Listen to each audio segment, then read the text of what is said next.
Oluwatosin Olaseinde is a highly experienced founder and CEO of Money Africa, an innovative ed-tech platform designed to equip over 200,000 individuals with financial literacy and investment skills using technology. Ladder, another brainchild of Oluwatosin, has revolutionized financial services by serving as a one-stop shop for all financial needs, providing information on investment opportunities to those whose traditional financial needs have previously been underserved. Make welcome to reInvent Conference 2025, Oluwatosin Olaseinde.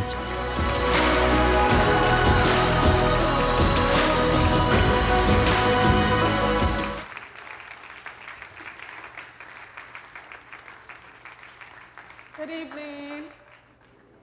Thank you so much for having me. My name is Oluwatosin Olaseinde, and I'll be taking you in a 35-minute masterclass on financial literacy. Great. So, can I please have my slides on the screen, please? I want to start about why I started doing this. For those that are not familiar with the work that I do, I got my first job at the age of 20. I was living in Johannesburg, South Africa. And for the first 5 years, I was living from hand to mouth. So although I had a good job and I could afford to save and invest, I was not doing that. I was literally eating everything that comes to my hand every month. I picked up the phone and I called my friends, some of them working at McKinsey. For those not familiar with McKinsey, one of the top consulting firms, working at law firms and other organizations, and it was the same story. So although they were seeing money, they had nothing to show for it. They were literally just living from hand to mouth. So subsequent to that, I worked with CNBC Africa as a financial analyst. I got poached by Bloomberg TV Africa as a senior financial analyst. I worked with British America Tobacco as a commercial finance manager. I was managing $20 million. This was at the age of 27. And then I turned 30, and I knew that I wanted to start Money Africa to educate Africans about money. So I want to take you on this journey, just talking about money and how to use it. I'm very happy that we're in the house of God. If there's something about God, God keeps telling us, God hates waste. So every time you do not maximize your resources, and when we're talking about resources, it's not just physical cash, your mind, your talent, everything. God hates waste. And I will be talking to you about how we can maximize that thing that is in our hands. So the very first thing we want to start with is about financial goals. How many of us here in the room has a financial goal? Do you have a financial goal? Has anybody ever thought to themselves that when I have X amount of money or X amount of resources I want to retire, has anybody thought about what retirement is going to look like? Do you have these conversations? Absolutely great. So we have three different kinds of financial goals. The first one is a short-term goal. A short-term goal basically means anything that is less than a year. And when we're talking about short-term goals, you have to be realistic. So for instance, if a person is earning 100,000 naira per month, and you're thinking about your goal for that year, how can you project? What can you do in 1 year, right? Also, what we've noticed from past is that many people overestimate what they can do in 1 year, and they underestimate what they can do in 10 years. But let's come to medium-term goals. A medium-term goal is what you can do between 2 years to 5 years. I really, really love medium-term goals because it allows people to transition. We're speaking to a veterinary doctor that was earning 70,000 naira per month. And in the space of 2 years, she had transitioned to earning over 1 million naira. She learned about tech skills. She was able to transition. She had one job in Canada. She had one job in Nigeria. She had built skills and we're able to see a conversion. But let me talk about the one that I love the most. It's the long-term goal. When we are talking about 10 years, everyone should have a 10-year goal. And when we are talking about a 10-year goal, I want you to be delusional.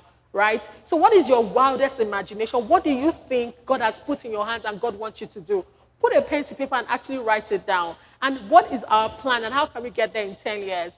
Every time I have this conversation in a non-Christian background, we're always looking at sciences, methodology, and how we can achieve it. But as children of God, we have a secret weapon, and that is the Holy Spirit. So they can be working based on human knowledge. We have yeast. Imagine you putting flour together and you put yeast and you see what yeast does, right? We have that secret sauce and we want to leverage heavily on it. So I love to talk about your short-term goal, your medium-term goal, and your long-term goal.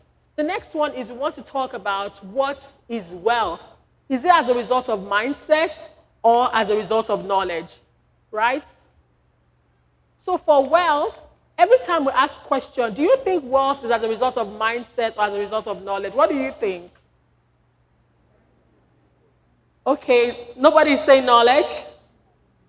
It's actually both. Wealth carries 80% mindset and 20% knowledge. Mindset is extremely important. I mean, the previous speaker has already spoken a lot about mindset, and we cannot underestimate it. Mindset is very key. Let me give you an example.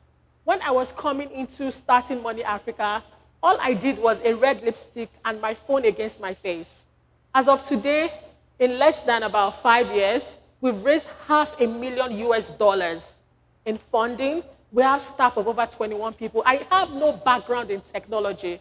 I have engineers, developers, front end, back end, the entire works. We have 21 people on our team. When I put a phone across my face with red lipstick, no office, in my parlor, just teaching, hello, do you know what treasury bill is? Hi, do you know what money market mutual fund is? I was just educating people. I did not know that we were going to do this. Last year, I was invited by the World Economic Forum as a young global leaders. They only choose 100 people from the whole world every year. Only 8 of us came from Africa, and I was one of those people. So this is the power of the mind.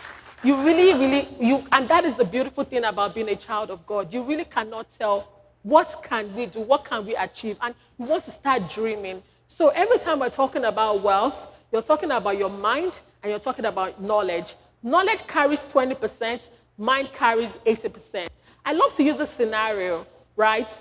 The mind is like 20% of it is your knowledge. When we're talking about a seed, if you think of a very, very good seed, we even imported that seed. It's a viable seed. It's a fantastic seed.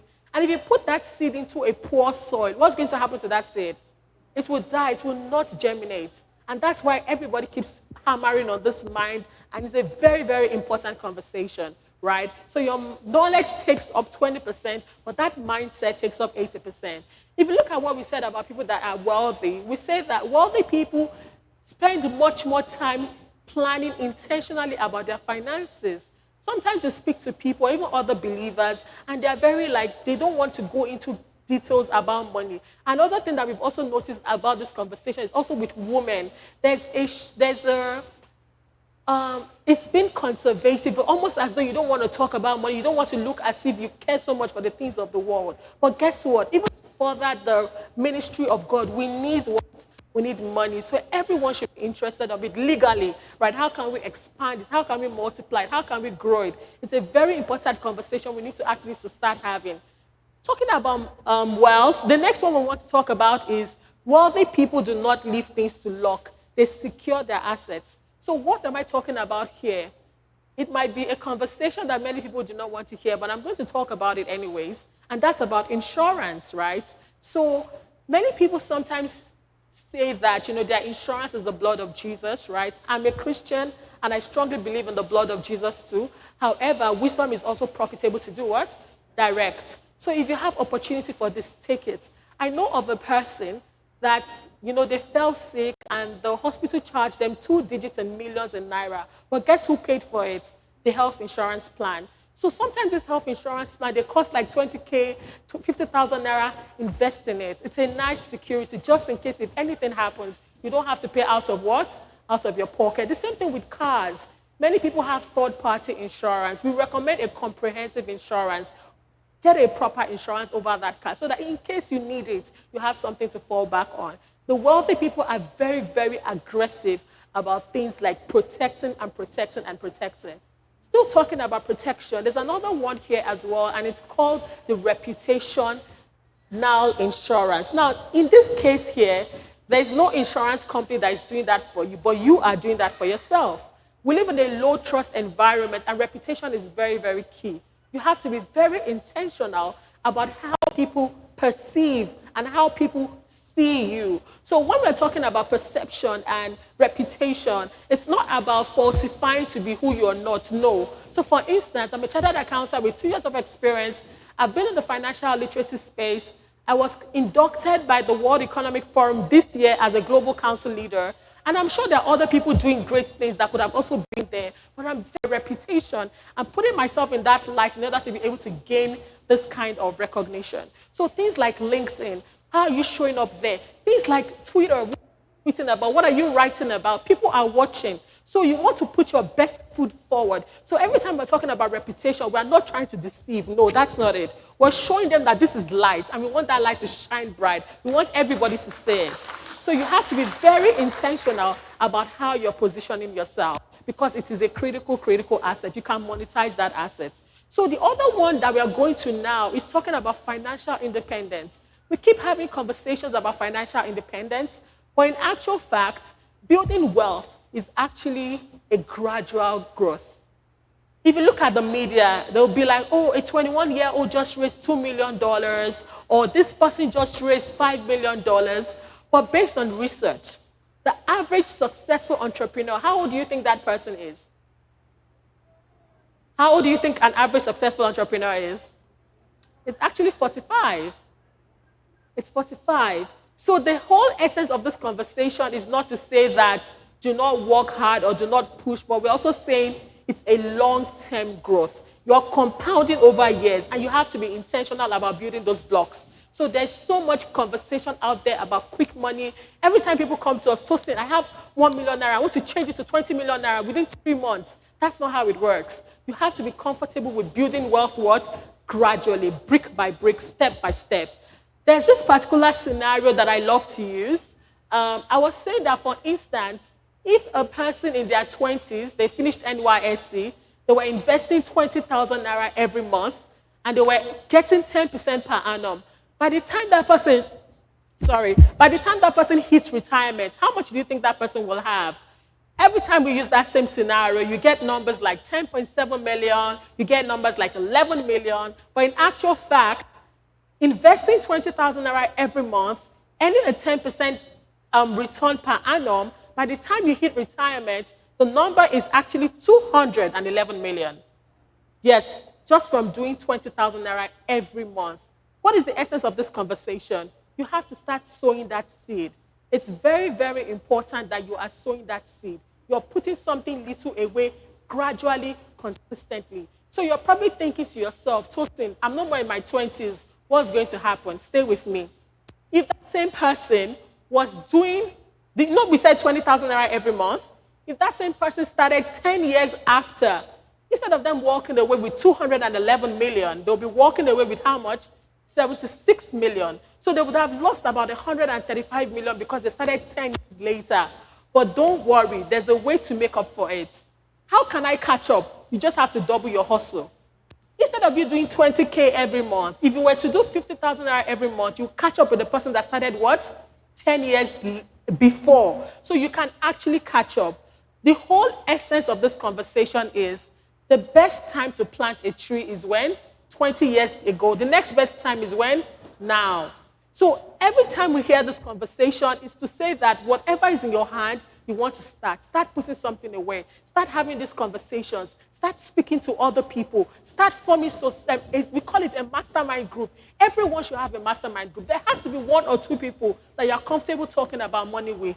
I understand that, yes, we live in Nigeria. We're thinking about our safety and things like that. But you should have a very few people, select people, that you are having constant conversation talking about money. Like opportunities. There might be a land somewhere. Maybe there's a new neighborhood. They're selling land. They're doing real estate. How about investing in the stock market? How about, starting businesses? I'm now seeing lots and lots of young people. I'm talking about people in their 20s. While sitting down in Lagos, they're getting jobs in the US. And because of the exchange rates, if they pay them like $2,000 per month, in Naira, you know what that is? A 26-year-old earning 3 million Naira just by sitting down in Lagos and learning skills online. But you will not hear of those things if you're not what? Speaking with other people. So you have to be very intentional about having money conversations. You have to be comfortable with it. So once you start making that money, the next thing is, how do we actually start investing it, right? I'll be talking about other and multiple investment options over the course of this conversation. Next slide, please. So after this, the next one we want to talk about is risk. Risk is please go back to the previous slide. We have 3 categories of people that save or invest. Category number 1 are those that do not save at all. And in this category, I'm not talking about Mama Ebuka or Mama Tosin that is by the roadside selling something. No, no, no. I'm talking about a person that has a discretionary income. A discretionary income means that I've paid my rent, I've paid my water, I've paid for my light, and I have small shikini or I have something left. If you have something left after doing this, you should be investing. You shouldn't be in category 1. Category number 2 are those that save too little. So let's say you have the capacity to save 5,000 naira every month, but you're only doing, let's say you have the capacity to save 20,000 naira every month or 10,000 naira every month, and you're only doing 5,000 naira. It comes at a cost because it compounds over time. Category number 3 are those that save to pay rent, children's school fees, which is absolutely okay. We are all going to have expenses. And category number 4 are those that invest in the long run, and we all need to be in that category 4. Eventually, we all need to be there. We need to have something that we are taking our hands off to be able to grow in a long period of time. Next slide, please. So the next conversation now is talking about risk. Every time we talk about risk, people are thinking of it from a negative point of view. But we should stop seeing risk with a negative light. We should start seeing risk as something that we can use to our advantage. I love to liken risk as salt. What is salt? If I put too little salt in a meal, it's not really great. I might not be able to eat it. If I put too much salt, it is inedible because the salt is a lot. I can't digest it. But if I put the right amount of salt, what happens? I have a fantastic meal. And that's how risk works. We have to be able to use risk to our advantage. Sometimes you speak to people, they've never invested in their life. And guess what the first thing they go and do is they go and buy cryptocurrency. The risk is very high. You can lose everything in one night. You can't do that, right? So the problem is you're either taking too much risk or you're taking what? Too little risk. You also see sometimes we have some clients, we've been speaking to them for 3 years ago. Guess what? Their money is still in the bank. Because of the fear of what has happened to their parents, they've seen their parents lose money, or they've lost money in the past. So they are too afraid and they are not able to do anything. And I totally understand. We need to see money as a behavioral thing. It's more emotional than we like to talk about, right? So for instance, some people have money, people that they are sending money home to every month, that they are paying for their parents' rent. Some people don't have that kind of, I wouldn't use the word burden, right? They don't have that kind of responsibility. So money is it's like an underwear. It's different from everyone. The size that will fit A is not the same size that will fit D. And the more you start understanding your money, you're able to make it your friend and tailor fit it to fit you. So the next one we want to talk about now is about how to budget. Budgeting is a critical and a very, very important conversation. There's a famous method called the 50-30-20 method, right? And the 50-30-20 method states that 50% of all your income should go towards your rent, your food, and things that you need to stay alive. But stay with me, it gets very interesting. Based on our community of over 200,000 people, what we've seen that this is not the case with the average Nigerian. What we are seeing is it's more like 70%, more like 75%, and that's because of the rise in the goods and services. We're seeing the prices of things go up. So what used to cover the family in the past is no more doing that, right? So we have another one saying that 30% of that money can go towards your needs. Needs are the things that are nice to have, right? So things like ashwebi, there's gifting, somebody is doing something, you have to travel and all of that. But because for a lot of people, 50% is not covering all their needs, you can steal some from your needs. The last category is your 20%, and your 20% should go towards your investment. You should start putting something away for your future, and you have to start as soon as possible. So that is the formula. It's called the 50-30-20. But it is just a template, and it changes for different people. So for some people, they are high income earners. When we see people that earn really, really high and they have very good managing and budgeting techniques, we see that their percentage is much lower. So they are only going to be spending about 40% or even 30% to cover all their essentials. I can go on and on about how this thing should work, but it differs from family to family. So we strongly recommend that everyone should be able to track. Another beautiful thing about tracking your money is you know exactly where that money is going to. There are times you've met a lot of clients and they're saying, Tosin, I'm spending the money. I can see it, but I don't know where it's going to, right? So if you fall in that category, what I would recommend is that take your bank statements and go back to the last 3 months. March is a fantastic month. At the end of March, go and start auditing from the 1st of January. Who am I giving money to? What is black tax? How much is my rent? In Nigeria, we pay our rent once in a year, right? Unlike in the developed economies that pay every month. So you take that rent, you divide it by 12 so that you can see what will be apportioned on a monthly basis. But it's a very, very important conversation to have in terms of budgeting. So after budgeting, the next one that we're talking about now is, if I want to invest, where do I invest? But before we go there, let's talk about emergency fund. An emergency fund, as the name predicts, is something that you can go to, God forbid, if anything happens. Based on our research, the 3 times that people need an emergency fund, number 1, if they lose their job. So what can we do if people lose their job?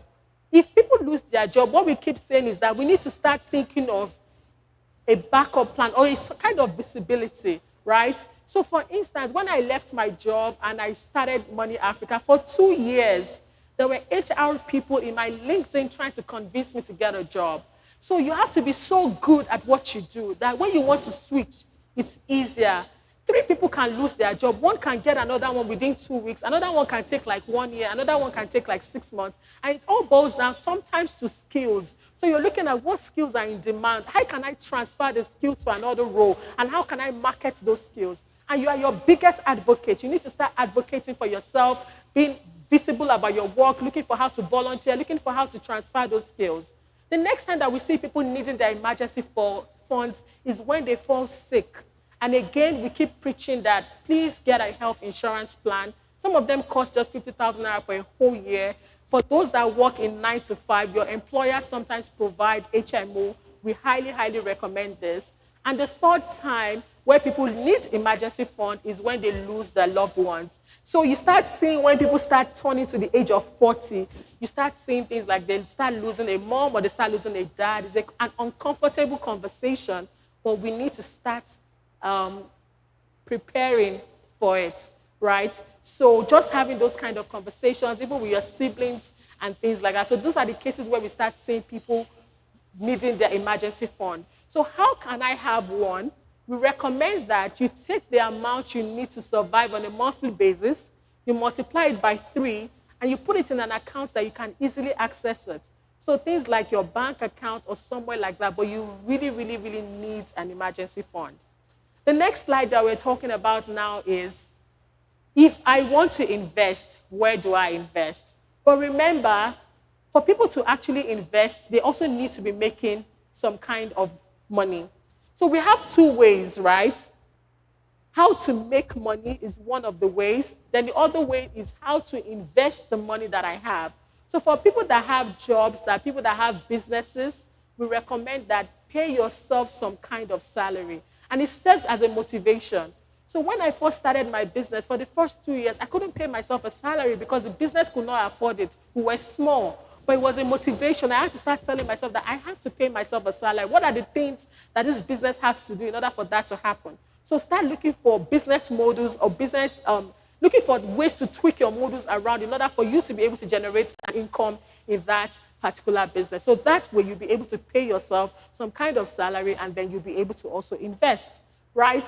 But let's assume that people in the room have a source of income. And for those that do not, I'm really hoping that we can bring in also a skilled expert that can talk to us about different opportunities, about getting money. So there are platforms like Fiverr. It's spelled Fiver.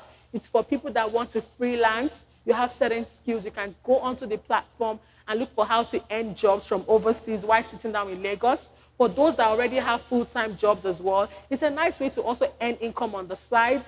There are also certain roles like that as well on LinkedIn that provides jobs for people, that you're able to make some kind of extra income. So now that we've spoken about all the different ways, to make money on the side, or for those that do not yet have a stream of income that are looking for it, we recommend that. So let's come back to those that we're assuming that they make some kind of income and they have a portion of it that they can afford to invest on a monthly basis. Remember the previous analysis I did? I was talking about something as little as 20,000 naira every month. It was very intentional that I chose the amount of 20,000 naira.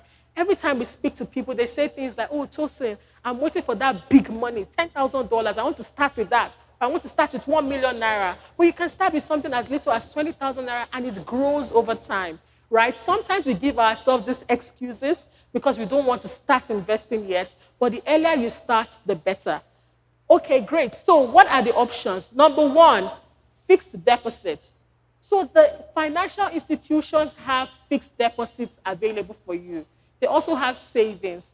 The risk is very low because if you think of your big banks like Zenith, Stanbic, and all the rest of these big companies, they are not going to pack up because Tosin puts her 1 naira into their bank, right? So for your big commercial banks, this risk is very, very low. However, the interest rate you're getting on that product is just about 5% in comparison to what inflation rate is.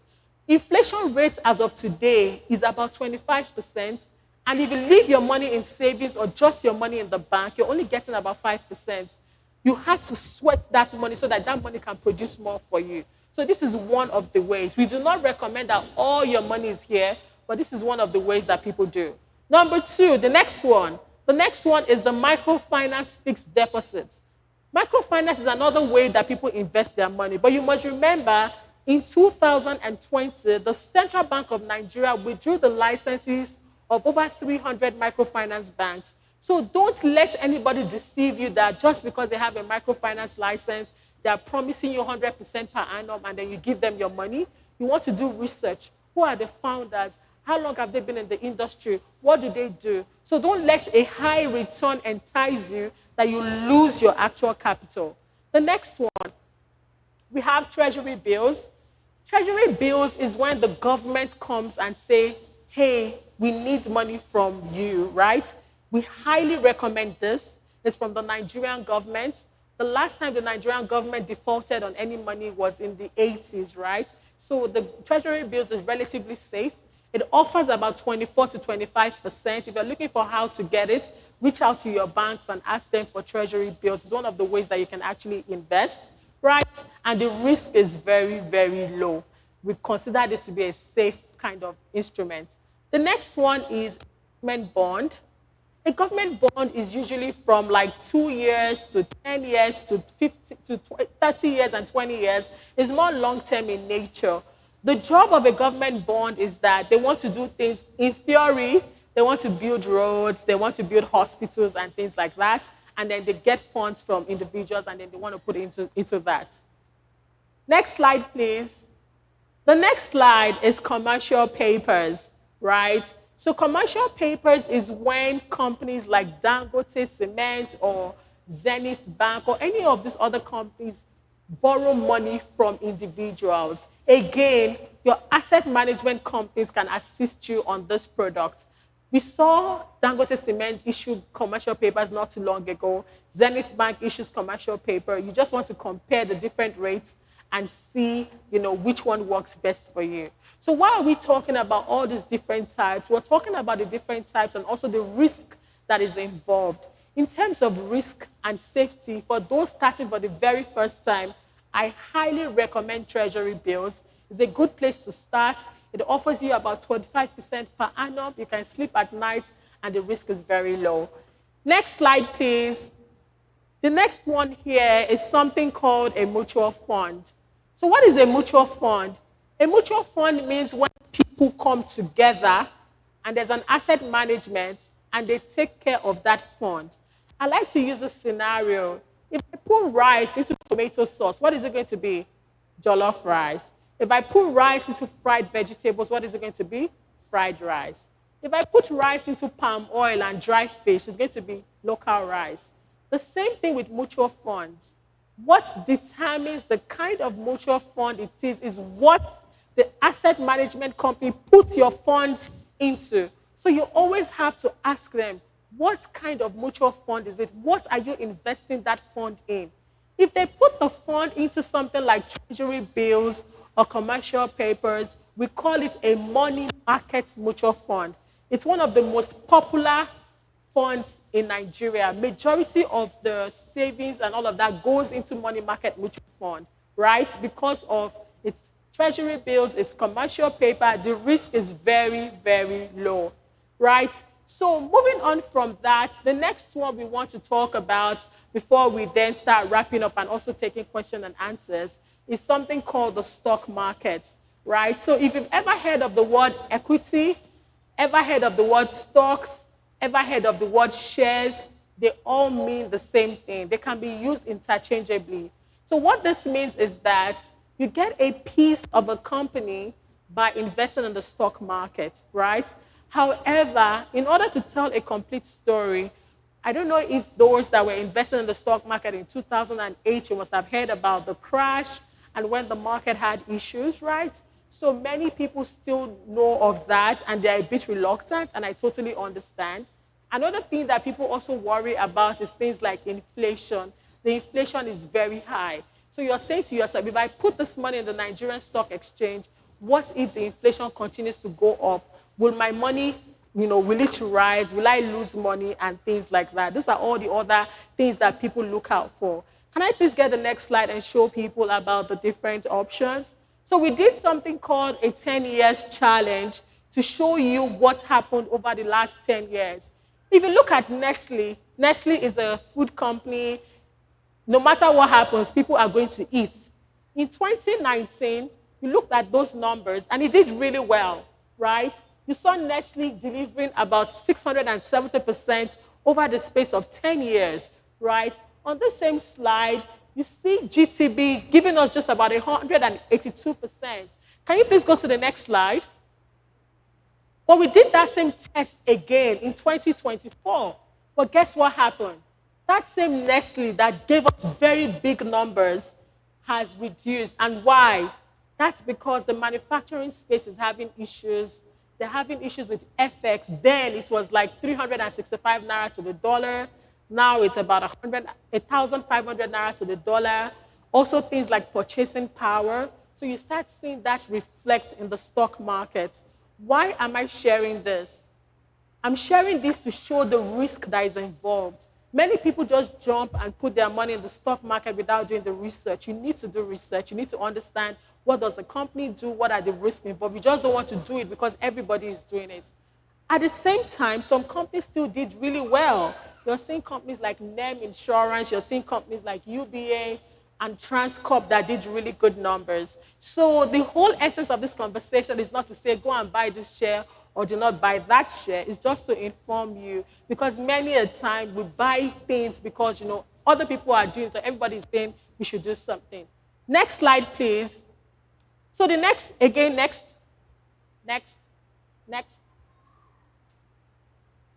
Yes. So the next one before we wrap up is the foreign equities, right? So I love to use a scenario. People always think that they have to be entrepreneurs in order for them to make money, and it's not true. You can also invest in other people's businesses.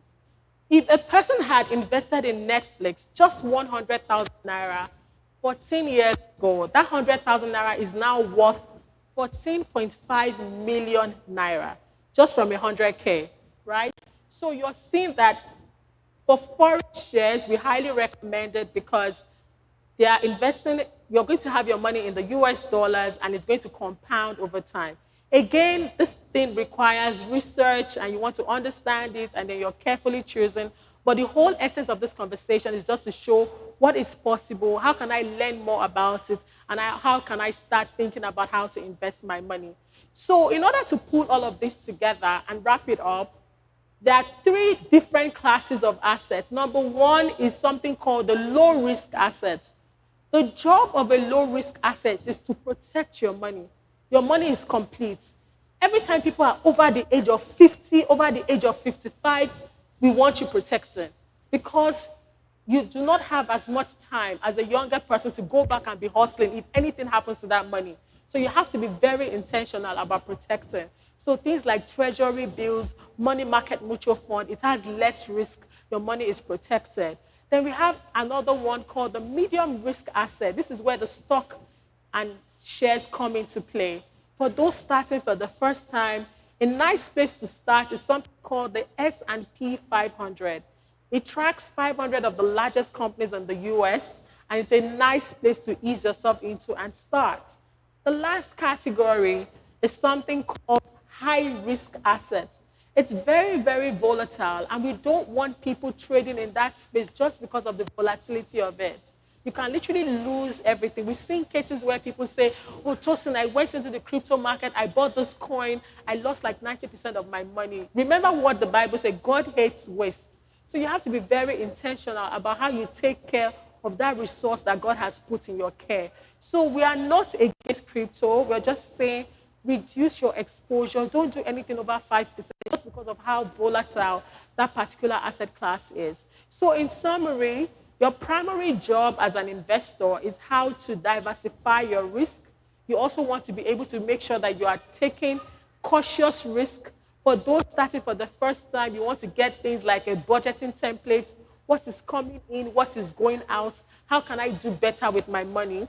We also tell people that they should cut off things that is tempting them to spend more. So if there's a particular account on social media that is making you buy things, or block them till you're able to master the discipline that you can actually say no. Block them, block the account, shut it down. Yes, violence taketh it by force. You want to be able to get yourself back on track, right?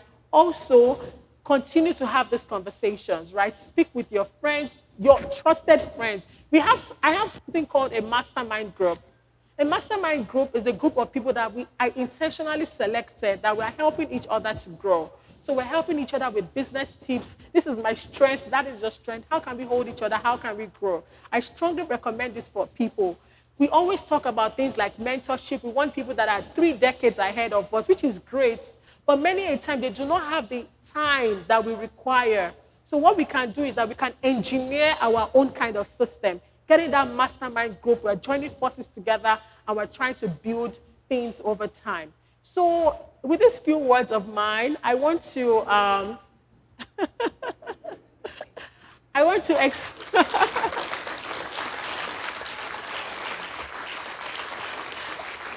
Thank you.